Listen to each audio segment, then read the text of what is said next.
for BamaCentral's Instant Analysis here from Kyle Field. I'm Katie Windham with Blake Byler and Austin Hannon after Alabama's 26-20 win over Texas A&M. Alabama now has sole possession of first place in the SEC West. Career day for Jalen Milroe. Austin, why don't you start us out talking about Milroe and the offensive performance today?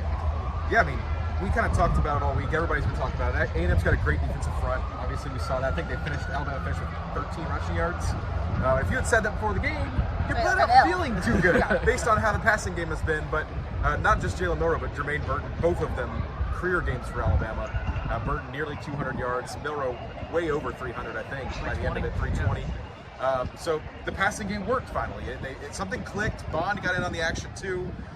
So they kind of showed that maybe they could throw the ball. A&M's secondary is not as good as some of the ones they faced this year. But it's still, Texas A&M's got a good defense, and when you're not going to be able to run the ball always every game this year, you're going to have to throw the ball, and that they proved today that they could do that. Today a lot, and if not a lot, then maybe at least some every game. So it's big for the team moving forward that they might have an identity as a passing team now, and what better way to do it than on the road in a big game like this? Yeah, it was a little bit of opposite of what we saw last week, where Alabama barely threw the ball and ran a lot of his mistakes. Today was the opposite. I think Alabama proved that if a defense is going to challenge him to throw the ball, that it's something they can do. Jermaine Burton, like y'all said, kind of stepped up at wide receiver.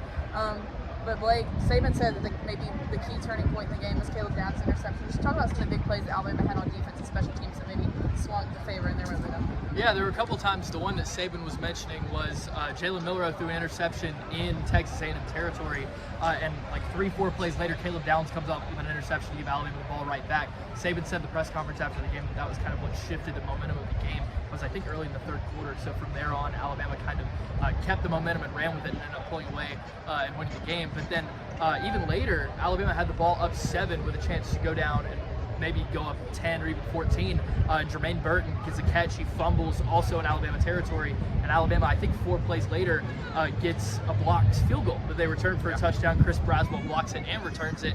Gets called back for another touchdown, brought back for penalty. Right, exactly. Maybe a questionable blindside block call, but still got Alabama the ball back when A&M was once again threatening to score, threatening to tie the game. And so Alabama's defense multiple times was put in really difficult situations that they needed to kind of bail the offense out in a way after a turnover. And it was honestly what they couldn't do against Texas when Texas would get the ball down in Alabama territory after a couple interceptions, and they scored. In this game against Texas A&M, they were able to get stops. And that's the reason Alabama won the game.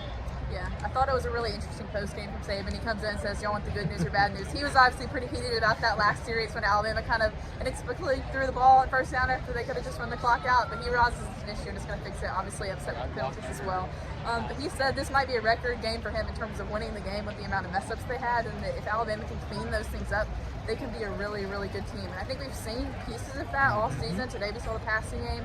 Last week we saw the rushing game. We've seen the defense a lot at times coming up with big plays. And so we talked earlier this week on Just a Minute, would this be Alabama's toughest game yet? And it might be. The schedule kind of lightens up a little bit over the next couple of weeks. So it's a big win for Alabama today at Texas A&M. Yeah.